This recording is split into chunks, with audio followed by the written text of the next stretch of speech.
It's time to ask my dad if the 49ers quarterback controversy is real.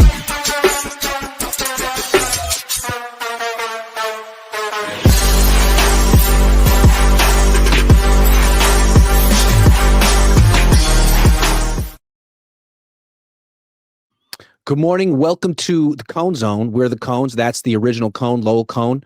I'm the newest Cohn, Grant Cohn. And today's perceived quarterback controversy and show in general is brought to you by Mint Mobile. At Mint Mobile, their favorite word is no. No contracts, no monthly bills, no overages, no hidden fees, no BS. Ditch overpriced wireless and their jaw-dropping monthly bills, unexpected overages, and hidden fees. Plans start at $15 a month at Mint. Make the switch at mintmobile.com/Cohn. That's mintmobile.com/Cohn. Upfront payment of $45 required, equivalent of $15 a month. Limited time new customer offer for first 3 months only. Speeds may slow above 35 gigabytes on unlimited plan. Taxes and fees extra. See Mint Mobile for details. Thank you, Mint. All right, Dad. Mac Jones, 3 starts, 3 wins. He beat the freaking Rams with Kendrick Bourne and Jake Tonjes. Is there a quarterback controversy in your eyes? No, there is no quarterback controversy. I want to, before I start, Eric Branch had a really interesting article about this very subject in today's Chronicle. Eric is having an outstanding season, so you may want to look at that as well. Here's why I don't think there's a quarterback controversy. To the best of our knowledge, Iggy, one quarterback is healthy and can play, and the other one is not healthy and can't play. Yep. So it's not a one-to-one. It's that one guy has to play and the other guy can't play. So that's not a controversy. That's reality. That's reality. A controversy is if they're both healthy and playing well, and the coach has to make a decision. Yep. The team is not there, and Shanahan is not there at all. What do you think? I agree with you. And it seems like as long as Brock Purdy has this toe injury, and as long as Mac Jones is winning and playing well, the Niners can take as long as they want with Brock Purdy and say that he's still recovering. And when they feel like they need him and he's 100% healthy, they can bring him back. So they get to get more information and data from Mac Jones to see what he looks like against other teams before any quarterback controversy starts. But if he keeps winning and he keeps playing well and he keeps throwing lots of passes and not getting intercepted, things could change down the line, even though they gave Brock Purdy a lot of money. Are you there, Iggy? Yes. Okay, you're back. Yeah, you know what? We lost the internet for a moment. Okay. All right. Okay, did you hear it? Should I repeat it again? Please repeat it again. Okay, so I'm saying that I'm with you. They have plausible deniability. It's not that they're choosing Mac over Brock. It's still Brock's team. Mac said that too. It's just that Brock is hurt right now, and Mac has to play. But if Mac keeps winning and playing well, that could change down the line, even though they gave Brock Purdy a ton of money. Yeah. Iggy, this is a very important point when you get to quarterback controversies. It could change down the line, but we're not down the line. So there's no issue, because as time goes on, Purdy may not recover as quickly as they want. Mac Jones could have some bad games. Things are going to evolve naturally. There's no need to force the issue for anyone now. Right now, the one guy's healthy and he's playing well. The other guy's hurt and he's waiting. That's all we are. And what might happen in the future, a lot of things could happen in the future that we don't even imagine. So we're not nearly there yet. And I think Shanahan must feel really great about this. He's playing his second string quarterback. He's winning, and the other guy's getting healthy. He'll see what happens later on. Yeah. I wouldn't if I were him, I wouldn't worry about it for a minute. No, it's a good problem to have. And if Mac Jones, let's say Brock Purdy is 100% healthy in 2 weeks, but Mac Jones beats the Buccaneers and the Falcons the next 2 weeks, Kyle Shanahan can say, Brock's still hurt. There's no Yeah, controversy. We want Brock to sit a little bit longer just to be 110% sure that he can't re-injure it. We're going to stick with Mac for now, but it's Brock's team. Even if privately, secretly, they might feel that Mac gives them a better chance to win if that happens in 2 weeks. absolutely. And we haven't had 2 weeks yet. 2 weeks is a lot of time in the NFL. So what we're talking about is speculative, and a lot of things are going to happen that we don't know about. I want to say one other thing, and this is a pertinent point. The one guy, Mac Jones, is cheap. The other guy is the highest paid player on the roster. If you were Kyle Shanahan, would you allow that to influence your decision of whom to play later on? That's a great question. And that's the point I wanted to bring up too. I don't think that's a big consideration. I think as the head coach of the team, your job is to play the guy who gives you the best chance to win. And if you don't do that, that puts your job in jeopardy more than playing a really good quarterback who happens to make less than the other quarterback. I 100% agree with you. Uh, Kyle Shanahan's job is to win, however he has to win. And if it looks it's uncomfortable for him facing management or the media, that comes with the job. He has to put the best players on the field. Yes, so I don't think the money is deserves to be a consideration.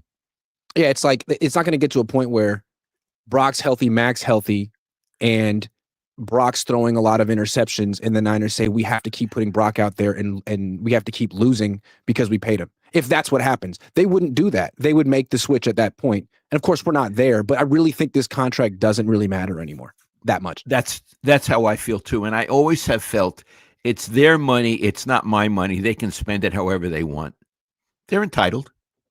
And there's lots of examples of teams giving out mega deals to quarterbacks and then trading the guy in a year or two. The Broncos did that with Russell Wilson a few years ago. They gave him a huge contract, immediately regretted it, and cut him the next year. Carson Wentz got a big extension from the Eagles. They regretted it and traded him to the Colts 2 years later. So that's not necessarily going to happen to Brock. I just think it underscores how impermanent these big contracts can be. I agree. I agree. As they should be. They should be impermanent because what matters is winning, not justifying paying. Well put. 49ers granted Bay says, Grant, you called it 7 months ago when we let Brian Greasy go. We hired Mick Lombardi. You said it. You said it that we're getting Mac. I think Kyle wanted Mac the whole time. Just my opinion. When Brian Greasy left, he was the guy who one of the guys who handpicked Purdy. He wanted to spend more time with his family. It's a tough job being a position coach. They hired Mick Lombardi, who was one of the position coaches in New England with Mac Jones. When they made that hire, I made a bold prediction that the Niners would sign Mac Jones, and they did. So, Dad, let me ask you a question. I think this is like revisionist history, but do you think the 49ers drafted Trey Lance instead of Mac Jones because Kyle Shanahan had a change of heart at the last minute, or that the organization sort of made a decision together, maybe against his wishes? I couldn't, Iggy. It's a really good question. You'd have to be deep inside to know the answer. So I want to be a responsible journalist, even though I'm no longer a journalist. I would have to say I simply don't know. It's just an interesting little story. When they traded up, Adam Schefter reported that it was probably going to be Mac Jones. It wasn't Mac Jones. Now Mac Jones is here. In some parallel universe, it could have been Mac Jones the whole time. But he's here now, and he's doing pretty good. All right, Dad, let's do something else besides quarterbacks. How about the rebirth of Kendrick Bourne? As well as Mac Jones played against the Rams, you could argue that Kendrick Bourne was even better. I think he dropped maybe his first or second target and then ran the table after that, had 10 catches for 142 yards. It was the best game of his career. It was his second 100-yard game of his career. He's 30 years old. He got cut by the Patriots a few weeks ago, and now he's an integral part of the 49ers offense, at least for now. What do you think of this career arc? Well, Iggy, I think it's a great story. I do. Now, you say he got cut by the Patriots. Oh, the Patriots suck, and he couldn't even make that team. Well, it turns out the Patriots don't suck that much anymore. So, okay, he couldn't make their roster. It turns out, and Iggy, I have to tell you, I thought he was through. I thought they brought him in because they needed a body because all of those wide receivers are hurt. When some of these guys come back, I think Bourne should still maybe be a starter. Yeah. They got the guy from the Rams who, Robinson, who was out for 3 games, suspended. He was supposed to come in and make a big difference. He didn't make a big difference. Pearsall's not playing. Juwan Jennings is in and out, and he hasn't made a big difference. Kendrick Bourne made a big difference. Mhm. He really, apparently, he and Mac Jones really cliche are on the same page. They played together in New England. They really understand each other.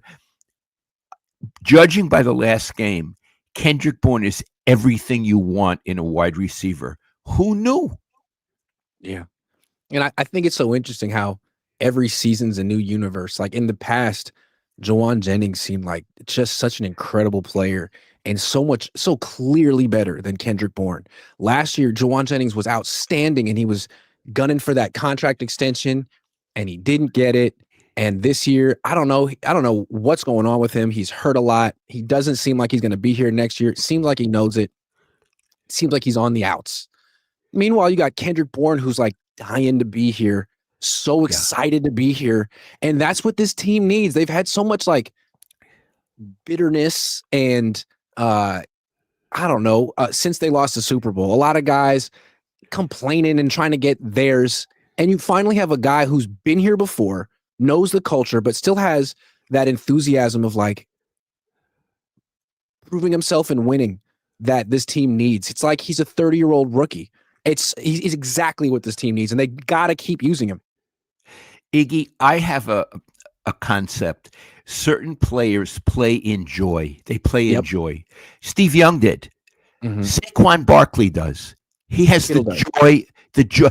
Josh Allen, the joy of playing. Yeah. Kendrick Bourne has the joy of playing, and Mhm. I think that's good in the locker room, on the field. But as a viewer, I love to watch him play. And when he was younger, wasn't he the guy who danced a lot? He was the guy who danced a lot. Yes. He Yeah. danced because he was so happy to play. Yes. And you got to remember, it's not like he's a first-round pick because a lot of times wide receivers who are first-round picks are like pissed off when they wake up in the morning. Like, how come the quarterback hasn't thrown me the ball yet? It's 6:30. Yeah. What's going on? Whereas Kendrick Bourne was an undrafted free agent, and the fact that he turned his career, I mean, he's been in the NFL since 2017. He's 30 and he's still here. And not as only is he still here, the Niners freaking need him. Yeah, they freaking And he has need. great chemistry with their quarterback right now. Yeah, I'm rooting for the guy. I have to tell you, I'm rooting for the guy. Now, look, you interacted with him after the last game when you played that Larry Krueger thing too loud. I'll tell the story again. So what Okay, I happened love was it. against the Jaguars, he was playing with Purdy, who he's never played with before, and he dropped 3 passes. Not Purdy's fault. Kendrick needs to do better, and it was a bad look. So, of course, I made videos saying, why are they playing this guy? And so did Larry Krueger. I, after the game, was trying to post a video on TikTok. I'm new to the app, and when you open it, it like will play some video right away, loud. And it was Larry being like, who is this Kendrick Bourne guy in the freaking interview room with Kendrick on the stage? And he's like, whoa, Grant, what's that about? I was like, I'm sorry. So I left and stood in the tunnel in shame, and he came out so happy, the happiest guy of all time, and gave me a hug. Hey, Grant, how you doing? Not as good as you, Kendrick. Iggy, that's a wonderful story. And Larry, you're part of it. You're part of the wonderful story. Good for you, Larry. Yeah. And good for you, Kendrick. We all wrote you off because you dropped some passes, and now we're advocating for the Niners to keep using you. It seems like when Ricky Pearsall comes back and Jennings comes back, those are your 3 wide receivers. And I don't know what you do with Demarcus Robinson. We'll see. He hasn't exactly made a huge impact since signing with the Niners. We'll see. Iggy, I want to get a little technical here. Mhm. What is good about Kendrick as a wide receiver? What does he do well? It seems like he's he's fearless. He'll go over the middle. He'll give you a little yards after the catch. He can catch the ball downfield a little bit. Like he can do a lot of the things that Ricky Pearsall can do. He's not as fast as Ricky Pearsall, but He's quick, he's tough, and he'll go over the middle. I don't know if Demarcus Robinson will go over the middle like that. And I haven't seen that Demarcus Robinson is particularly quick like Bourne or dangerous like Bourne. He'll give you anything after the catch like Bourne. Yeah. He's not a small So, receiver. He's a good player. yeah. And it's interesting. You said every season is a new universe. Iggy, I say every game is a new Yeah. universe. Every Yeah. game. That's how I look at the NFL. Every game, like last night, what Jacksonville beating Kansas City, and the way they beat him, who knew? It's a different world every week. And Kendrick Bourne has entered the world. Yes, and not to bring up fantasy football because no one cares, but I'm on this one team in this league with like Jesse Naylor and stuff, and I needed a wide receiver, and Bourne was available, and I was thinking, Mac's gonna have to throw to someone in this game, so I picked him up, and it worked out. Now, if Pearsall comes back, if Jennings comes back, Kyle has a dilemma. How do I spread the ball around? Who starts? I think Bourne put himself in the conversation, and you can't just bench him because he wasn't in your plans. I would hope not.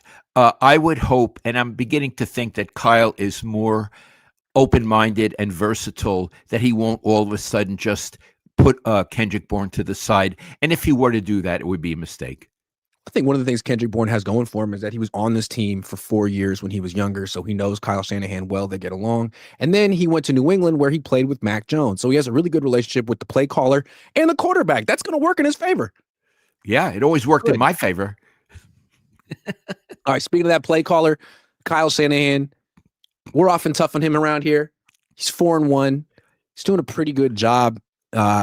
It's early in the season, but people are starting to talk about Coach of the Year candidates. He's never won the award. And given that he's winning with a backup quarterback, that's always impressive. Do you think he's putting himself in that conversation? Okay. They've only played 5 games, so this conversation is totally premature, but it's the kind of stuff idiots like Grant and I do. Like you're sitting at a bar, blah, blah, blah, blah. You're saying Kyle's having a pretty good season. Iggy, I'm saying he's having a hell of a season. Yeah. Backup quarterback and all those injuries, no running game, and working around it beautifully, working around no running game beautifully. For me, there are 3 coaches currently after 5 games, and it could change after 6 games. Liam Cohn is doing, Iggy, that guy's doing a great job. He's doing a great job, and he beat Kyle Shanahan. Yes. Kyle and Todd Bowles in Tampa. I got some more guys to add to that just quickly. Sure. Vrabel in his first year has New England with the winning record. He's a good coach. Yes. Mike Tomlin's quietly 3-1. See where that team goes. And then the Colts at 4-1 with Shane Steichen. I mean, that he was on the hot seat. Now it looks like he's not going to get fired. So those would be a couple more. Not Jim Harbaugh, not Sean Payton, not Andy Reid, not John Harbaugh, not Pete Carroll. Pete Carroll. You know what's going that franchise? They should be, what is it called? Relegated.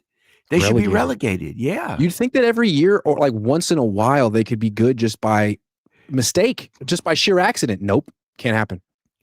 That quarterback and that play caller, Chip Kelly, oh my God. Anyway, I want to come back to the Coach of the Year. Yeah. It so happens that this coming weekend, Kyle is going against Bowles. So one's going to knock the other off, at least temporarily, from Coach of the Year consideration, which is, of course, entirely premature. So that's one thing to keep in mind. But I want to come back to the 49ers. Of course, I want to praise Liam Cohn, but what does he mean to me? Even though he has the same name, pronounced the same, but it's not the same name. I am as impressed with Kyle as I've ever been. I am.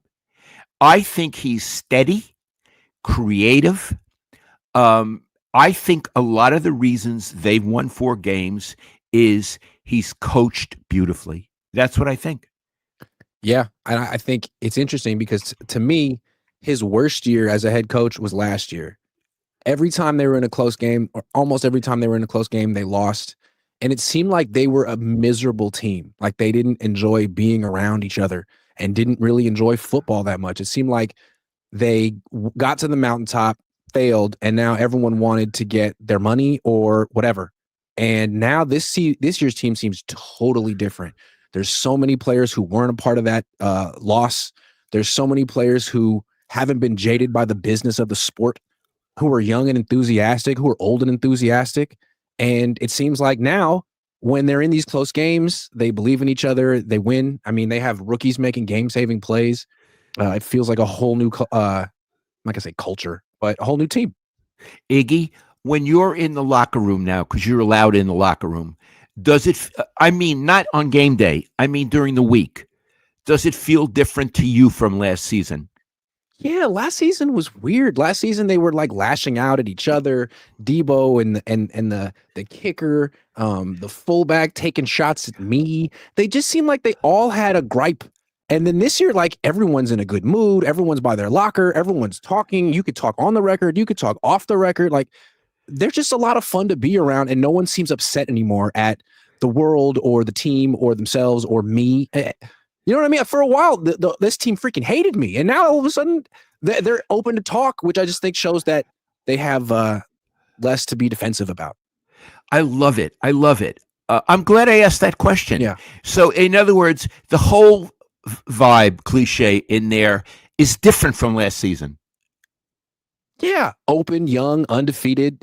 Yes, there's something about losing a Super Bowl that is so damaging to your psyche as a team. Right, because you put so much into it and then you failed at the last moment. And it's hard to regroup. It is hard to regroup. Yeah, it seems like you need to bring in a bunch of new players after that and sort of get the stench of failure out. Yeah. And I think they're doing that. So Kendrick Bourne didn't lose that game. Mac Jones didn't lose that game. Yeah, that's right. Yeah. Right? They didn't lose that game. They didn't lose that game. And can I say something else that Kendrick Bourne and Mac Jones have in common? A second chance. Yep. I like that. Football's a good second chance league. Yeah. Those are guys who are completely written off. Both of them. Yeah. Second chance. Yeah. Yeah. And you see what determined athletes can do with a second chance. Yeah. Some can't do it with a first chance. But these guys, a second chance, and I want to say it's glorious to watch. I mean, Steve Young got a second chance with the Niners. And had to wait for that second chance. Yeah. He's a famous second chancer. There's some famous second chancers out there. Matt could be one of them. Look what Sam Darnold's doing with the second chance. The Niners have to face a serious second chancer this week in Baker Mayfield. You know, Iggy, he was written off. He went. He wandered over to the Rams and he spent time there. Remember how annoying he was when he was on the Browns and he would make those stupid commercials and be like, "Jesus, man, why?" Yeah. Now he seemed like an actual competitor you can appreciate. Yes, it seems like he's learned about himself, and it's learned that he wants to be a really good quarterback as opposed to an actor and a personality. Mm-hmm. And it seems like failing forced him to make that choice. Yeah. You know, it's interesting you say failing. I think everybody in life fails at some point. I have. You have. People fail. It's a condition of life. So the real issue is, what do you do about it? Do you and it's like, is Mac Jones better now because he failed? Is Baker Mayfield better now because he failed? Were those necessary steps in his growth as a quarterback and a man? I would say for Baker Mayfield, absolutely, he's better now because he failed. Yep. I would say no question about it. He needed to become an athlete again, and he needed to embrace humility. Yep. Mac Jones, who knows? Maybe he needed to grow up a little bit and understand and realize that he's got to take his career in his own hands and not blame the circumstances around him. Now you got the right circumstances. What are you going to do with this, Mac? What are you going to do with this? Yeah. All right. Generic name says, "Good morning, Sir Cones." I have been an avid reader for decades and still I do not enjoy Shakespeare. I cannot see what I am missing that every other person understands. Can you explain what makes his writing so very special? Dad, go for it. Okay. It's a general question. It's hard to answer. Uh, if you read some of his plays and don't go see them, the poetry is beyond belief. There is no one in any language that I'm aware of that could write words like him. But I would say this, a really good gateway play to Shakespeare is a very silly comedy called Twelfth Night. It's put on all the time in community theaters, etc. Iggy has seen it. Twelfth Night is very easy to understand. The language is extremely easy, and it's so funny. You feel like you might pee in your pants, and the humor is broad. It's not subtle, and so my attitude is, rather than saying what's so great about Shakespeare, go see a production of Twelfth Night and see what you think. Yeah, and if you're not getting it from reading it, go see a production because Yeah. some are born great, some achieve greatness, and some have greatness thrust upon them. Thrust upon them. I That's remember from when I was a freshman in high school at Bishop O'Dowd in Oakland, the first uh, Shakespeare they, presented to us as high school students was 12th Night. Is that so? It is so. It's because it's so accessible and Yes. it's so silly and Yes. heartwarming. It's heartwarming. It's hilarious. And Yeah. everyone in the class enjoyed it. And this was not honors English. This was freshman English. Dave Autoglass says, I remember when Cooper Rush came in for Dak and went 4-0. What's the comparison between Cooper Rush and Mac Jones? You and your dad show is my favorite. Thank you. Well, the thing with Mac is that he's currently leading the league in passing yards per game, pass attempts per game, and he's doing this while only throwing 1 interception in 3 starts. So that's what makes Mac's performance pretty. And he's throwing to not George Kittle, not Brandon Ayuk. It's impressive what he's doing. I don't think it's just backup quarterback on a nice little run. And you know another thing about him, Iggy? As opposed to Brock Purdy, Purdy is really mobile. He can run for first downs. He can evade. Mac Jones is not like that. He's more like he can move a little in the pocket, but he's sort of there. He doesn't have that aspect of his game, but he seems to really get the ball out fast. Right. His whole game is how quickly can he figure out where to throw the ball? And through 3 games, he's been good at that game. I mean, he looks like a really smart quarterback to me. Bill Kennedy says, curious, how did you spend your time post-Ram game and flight? Oh, Okay. God. All right. So what I did was I got a lift over to LAX, but I got there at 12:30 at night. They'd already closed security. So they said they're going to open up at 3:30. I had 3 hours to kill. So I got another lift and I asked them to take me to the Hyatt Hotel bar because I thought it would be open till 2, but it was open until 1 and it was closing. So I walked outside, didn't know what to do. So I found one of those little scooters. I got the little scooter and I started scooting around Inglewood in the middle of the night. I found a 7-Eleven. I got a White Claw. I went to the Holiday Inn Express and sat down in their lobby. The guy said, sir, are you staying here? And I said, sir, of course I am. And he said, okay, I was just checking. So I sat there, had my little drink, and I posted my articles and thumbnails for the next day.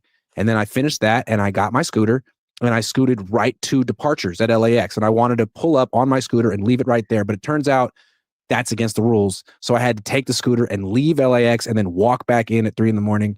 and then they were open. So I spent my night scooting around Inglewood and people, left me alone. It was nice.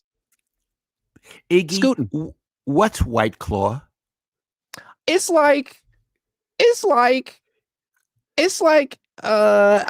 of like a beer. It's like a 5% alcohol drink, but it has less calories. I'm on a diet. I see. It's like a diet beer. I got to Camp says still riding high off Thursday night's win.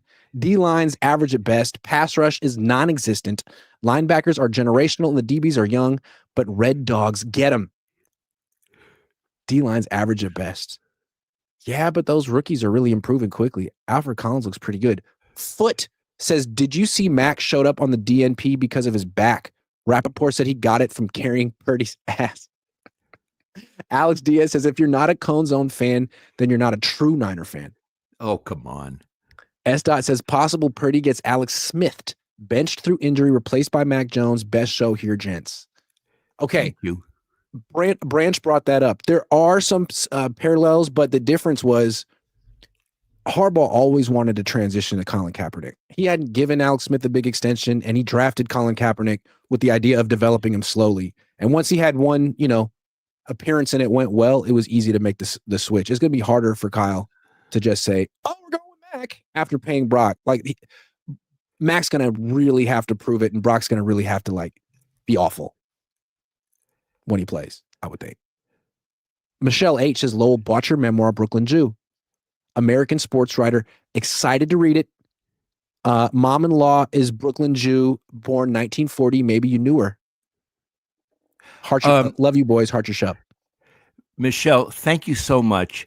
I'm born 1945, so I'm a little tiny bit older than your mother-in-law. Younger. Younger. Oy, Gewalt. In any event, I went to Midwood High School. Ask her what high school she went to and tell us. Then I'll know exactly what part of Brooklyn she was from. Raven Nation 23 says, "Hey, Grant, my name is Miles, and it was really cool to get to meet you in the Rams press box. Your genuine kindness is something I really appreciate and won't forget. Also, Lowell, you're the GOAT." Oh, the GOAT. I understand. I know what the GOAT means. You met Miles. You met Miles in the press box? Yeah, he came over to me and said he watched us, and he really appreciated you and our show. Well, you see, here's the deal. People don't really know us. They only know how Iggy projects himself and what my reputation is. We're actually very nice. We are. Yeah, we have an inner sweetness to both of us. 7 Dennis 123 says, "You passed on the wine coolers. What decade is this?" Yeah, the White Claw is kind of like the 2025 wine cooler. I don't know. I should have just gotten a Corona, but I got to. Okay. Enough of that. It's time to get to the prize pick section and to make our predictions. It's prediction time. We start with prize picks, and then we go into the game. So let's start. They don't know who the quarterback's going to be for the Niners. We're going to have to figure that out later in the week. Let's just go with Baker for starters. 230 passing yards and a half. He has eclipsed that number 3 weeks in a row. More or fewer in your eyes against the Niners? More. Smart.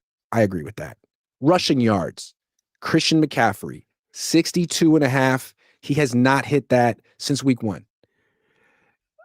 I really like Christian. I think he's a great athlete and a great guy, but I can't say that he'll do that. I'd have to say fewer. I agree with that as well. The Bucs have a really good run defense. They have this defensive tackle, Vita Vea, who I think is from the Bay Area, who's just the most athletic 350-pound player in the league. Baker, Rachaad White, that's their number 1 running back. How do you think the Niners will do against him? I would prefer for you to give this one. I think the Niners' run defense is good, and I think the Bucs are going to be passing a lot. So I'm going to say fewer for him. Now let's get to receiving yards. Ooh, they're staying away from the Niners because they don't know what to expect. They don't know who the quarterback's going to be. Okay. Emeka Egbuka, that's their rookie. He went for 163 in Seattle last week, 101 against Philly the week before that, and 85 against the Jets. 66 and a half. He's their guy. What do you think? More. I agree. That might be it. I think we should stop at 4 because I feel really good about these 4, and they don't have. I think, let's just do these 4. And why don't we power play it, Dad? Why don't we roll? Let's power play this one. Flex it means you still win if you get a couple wrong, but I want to go for the whole shebang bang.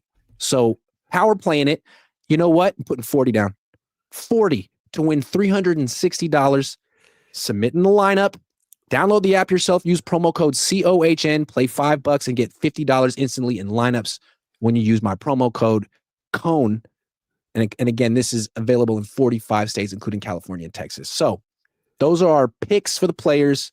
Let's predict the winner of the game. And how we usually do it is we build a scenario where each team wins before we decide which scenario is more realistic.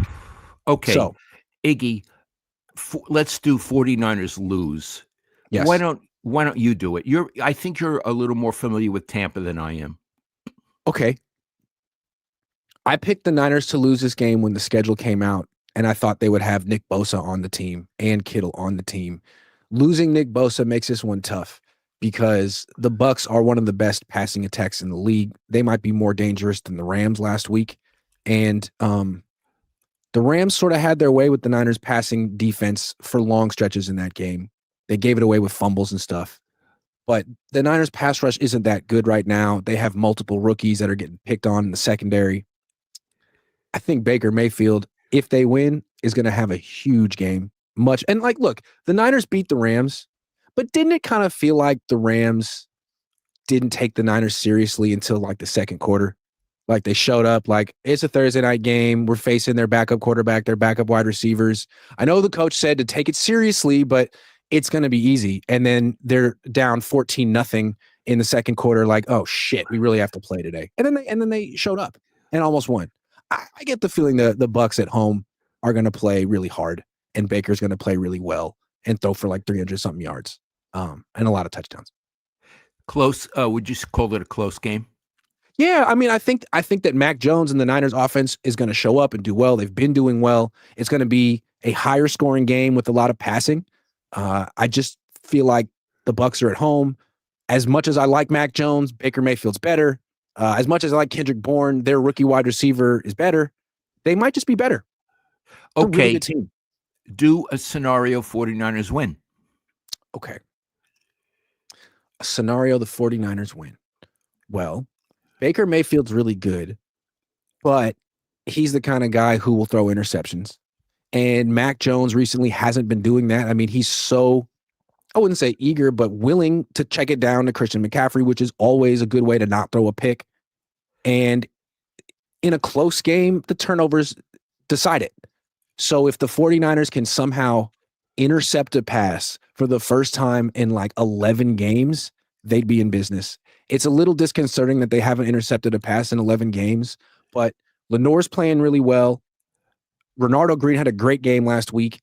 And, they like this rookie Upton Stout at nickel, but he got an ankle injury, so they say, during this game. And then he left, and Chase Lucas replaced him, who was great in the preseason. And he made like the play to the winning tackle at the very end. I think that Chase Lucas might be better, and I think the Niners might play him this week and just actually get better in the secondary because they're playing their best guys and not trying to let their rookies take lumps. He took lumps. Iggy, I'm picking the Niners in this game. Why? I wish I had really good reasons.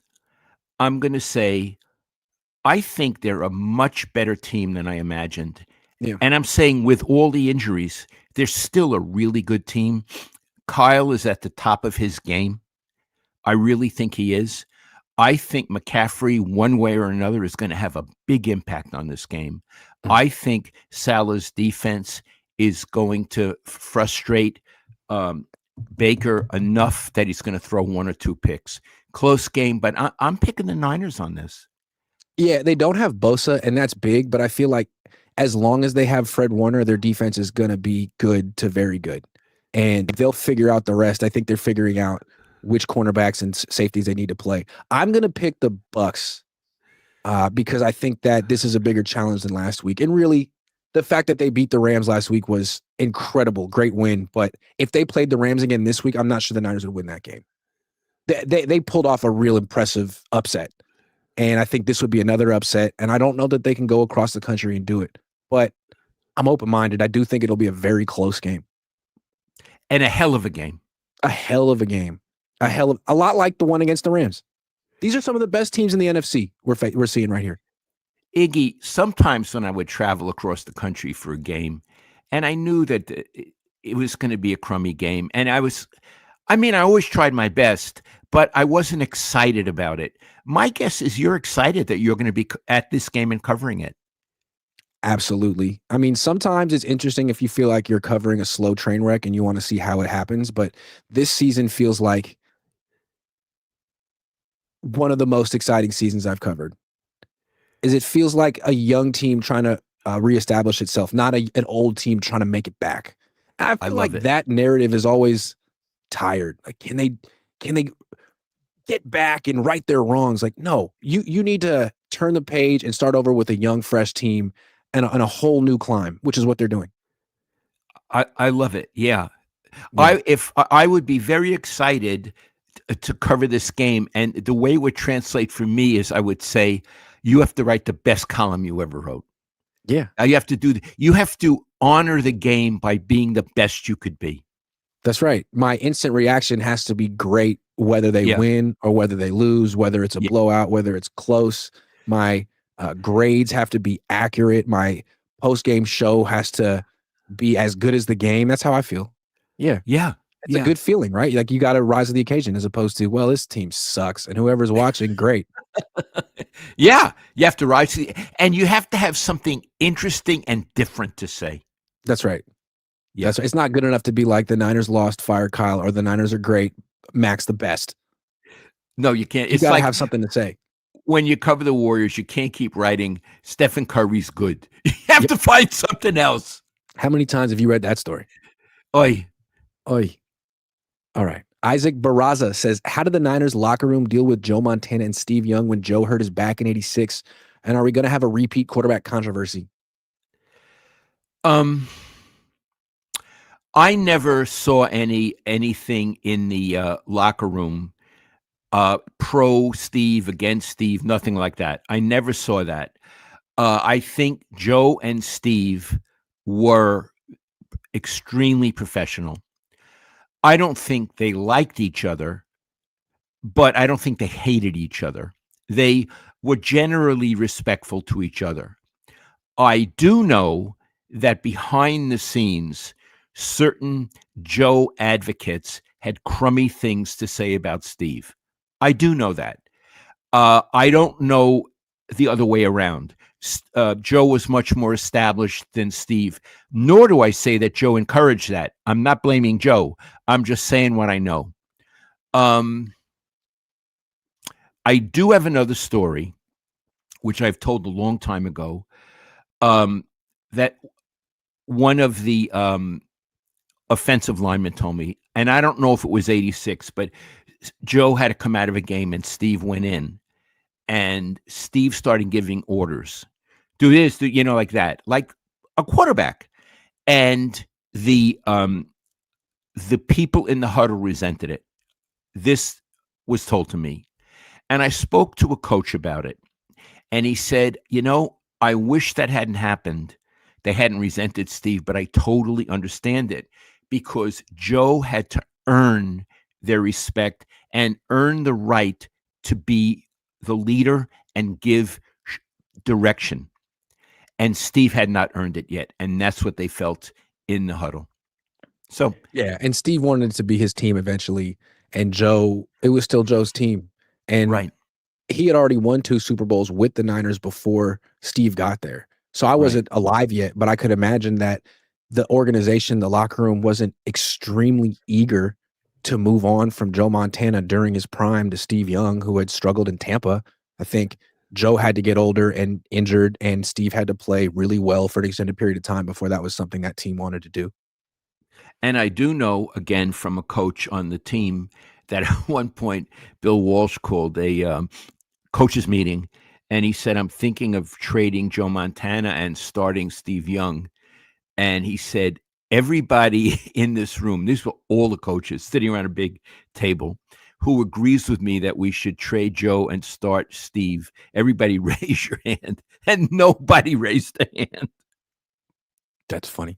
Yeah. Yeah, that happened. You're on your own, Bill. If you want to do it, you got to do it. Yeah.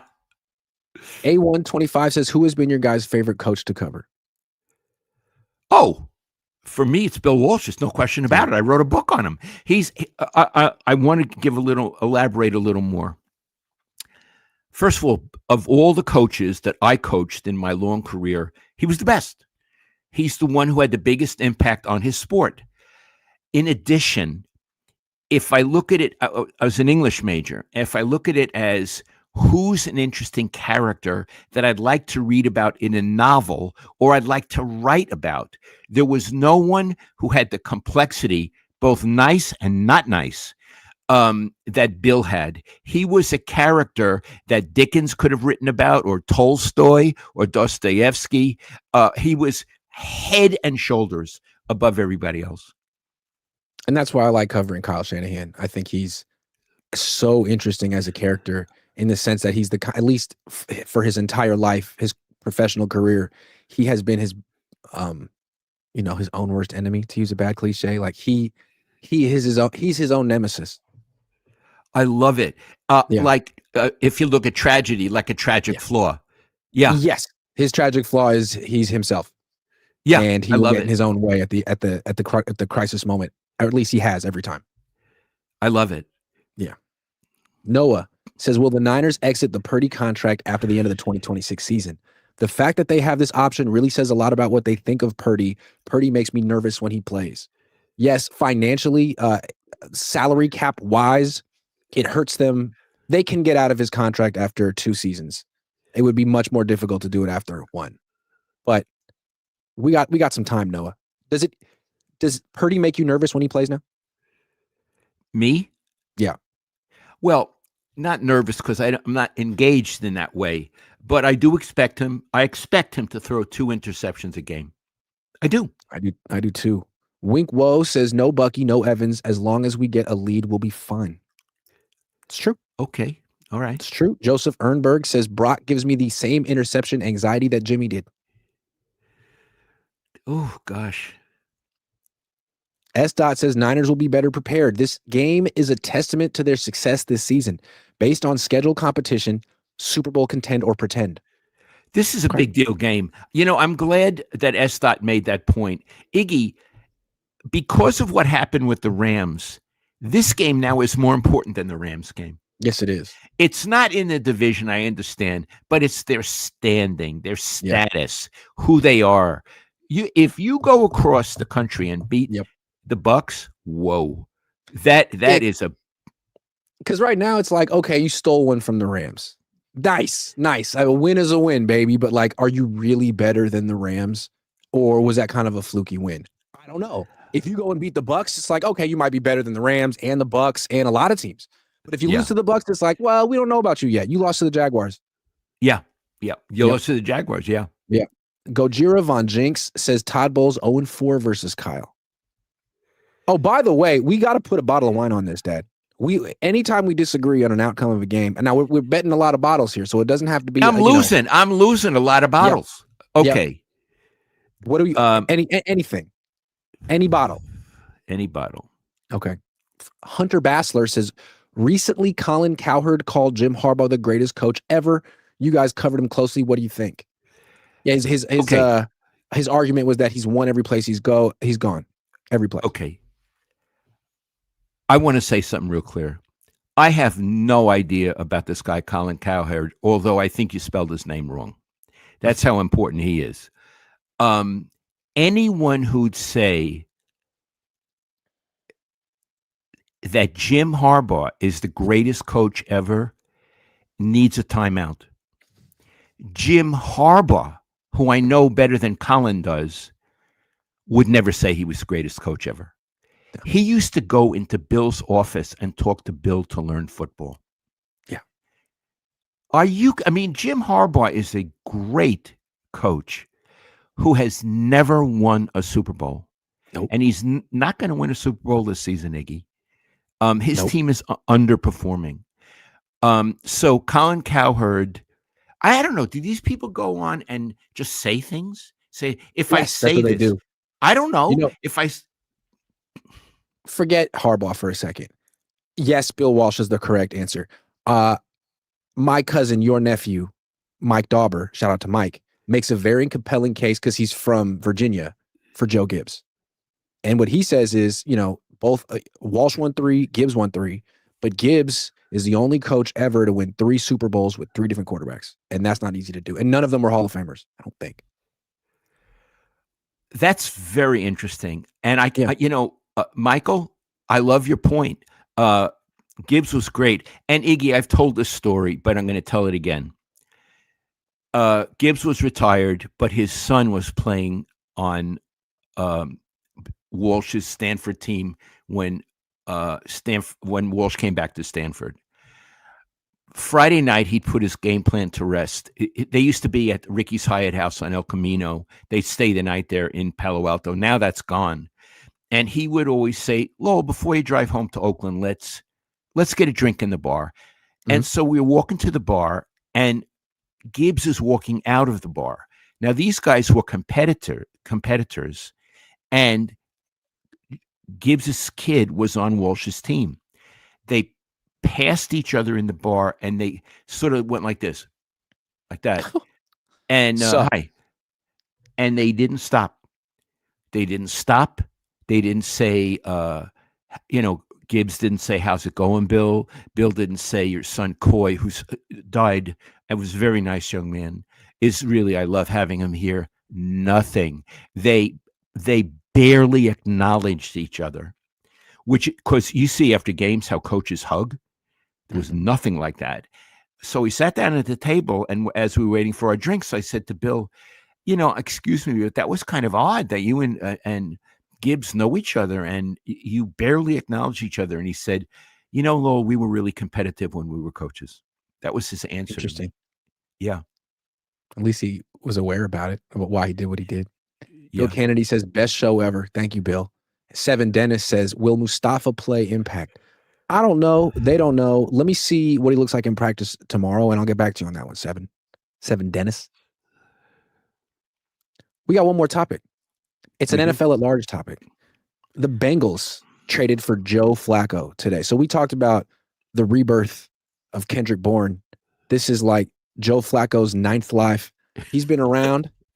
Let me just real quick get his stats up. Like the teams he's been on the last few years. So he was on the Ravens for about 11 years, won a Super Bowl, got replaced by Lamar Jackson. No shame in that. Went to Denver, the Jets, Cleveland, Indy, back to Cleveland, and now he's in Cincinnati with two of the best wide receivers in freaking football. And he's asked to keep that team afloat until Joe Burrow comes back. What do you think? Okay. You know how we always say that Brock Purdy is an all-time great story? Yeah. And he is. So's Flacco. Yeah, he is. Flacco is the quarterback savior, quarterback Yeah. as savior. He's the savior. We're Yeah. screwed. Our backup can't play. Where's Joe? Where's Get Joe? us Joe. Oh, he's in his backyard throwing passes to his brother. He's ready. Is he in his 40s, Iggy? He's 40 years old. He'll be 41 in about January. In January. Okay. I've never met Joe Flacco, but I got to tell you, I would love to meet him. Talk about playing in joy. He loves to play. And what's more, he's good. Yes. He's good. And it's like there's so many players who lose their status as a starting player and go in the tank, or they lose their passion for the sport. Colin Kaepernick. This guy didn't care at all. Retired, left, came back. He's the backup. He'll figure it out, and he ends up usually being the number one quarterback on the depth chart. Yeah. Yeah. I think he's the most wonderful story. And again, I never met him, but I admire him. I do. Yeah. I admire comebacks. This guy's had 100 comebacks. This guy's, all he does is come back. Yeah, we were talking about guys getting their second chance, like Mac Jones and Baker Mayfield. This guy's getting his 11th chance. So I'm a big Joe Flacco fan. Yeah, and I feel like he's gonna do pretty well. He wasn't doing that great with the Browns, but no one does that great with the Browns, and now he has two really good receivers. I wouldn't be surprised if he started winning. Yeah, and also when he walks in that locker room, Iggy, the players are going to look at him and say, "We have hope." Yes. Not like we're dead before we get on the field. We have hope. Like we got some freaking rookie, and maybe he knows what the hell he's doing. At least with Flacco, he knows what the hell he's doing. Yeah. Yeah. He can still throw a football. I mean, the guy's got an incredible arm. Can he move? But I mean, like, neither can Mac. Like, we'll see what happens. Yeah. Well, yeah. I'm kind of rooting for Cincinnati now. I like comeback and success. I like that. And from the Niners fans' perspective, I think a lot of people have been hoping that the front office would trade for a defensive end. And the number one guy who could be available is this Bengals defensive end, Trey Hendrickson, because he wants an extension. They haven't given him two yet, and he's going to be a free agent next year. Well, they may not be tanking.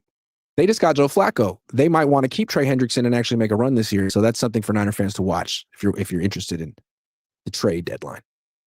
The Bengals and what they do. Anyway, Joe, we're rooting for you. Joe, we're rooting for you. Heavyweight Hank says, with Bourne emerging, is Jennings needed? I'm not counting anybody out. I'm a week to Everyone week. is needed. These guys Everyone stay is healthy for 2 weeks at a time. everyone is needed. Yeah, Yep. everyone is needed. Wink Woe says, Jordan James, Watkins, Cowing, what's going on? They're, going with the older guys on offense like they normally do, but it would be nice to see the rookie running back at some point, considering they can't run the ball at all. Also, poor Isaac Garendo. They're never going to give him the ball ever again. Yeah, my heart breaks. Okay, Dad. Was it our best show ever? I'd say, from what I'm hearing, the New York Times has already written an article saying that this was the best Cohn Zone ever. So, yeah, I think it is. It was a transcendent performance. This went beyond sports. We talked about Shakespeare. We did. We talked about 12th Night. We did. Makes it the best of all time. All Day, Everyday Kim says, Brock's a good story for about 19 games. The only reason Brock's loved in any way is because he's the quarterback of a very popular franchise and coach. Also, he played very well. And he was the last player taken. And it's a wonderful story. It is. It's a fairy tale. But now we got to see what happens in the second act of this fairy tale. And what we said earlier is that everyone fails at some point. Brock Purdy was living a charmed life after having, a kind of nondescript college career. All of a sudden, you're the best player in the league. Now he has to come back down to earth and figure out what he is. And it'll be interesting. I'm going to plug my book now. In the middle of my book, there's a chapter on my failing, I'm not going to talk about it here, but where I flopped and my whole career and life were in jeopardy. Yeah. And that's right in the middle of the book. And no one knows about it. The book is called Brooklyn Jew by Lowell Cohn. It's available on Barnes & Noble and Amazon. Check it out. It's in paperback. It's in hardback. And if you'd like my dad to autograph it for you, let me know and send it to my P.O. box and we'll get it done. Yeah, in fact, reminder. Someone already did, and now I got to go to the P.O. box right now. So how about that? Yeah, he's going to go to the P.O. I don't like to give out my home number, address. So Iggy has a P.O. box, and a gentleman is supposed to have sent the book, and Iggy's going to look for it today while I have a doctor's appointment. Yeah. All right, Dad. This Greatest is a great show ever. I love you. I love you, Iggy. I'll talk to you soon. Michael at the buzzer says, are you tired of answering super chats about spirals or who spins it well? Remember that 4 years ago when we were during the Trey Lance experience? Well, how did a spiral look? Well, it was a little wobbly. And I guess we're past that, huh? At least Matt can throw a spiral. You know what? Iggy, he can really throw a spiral. He can spin it, as they say. He can spin. See you guys.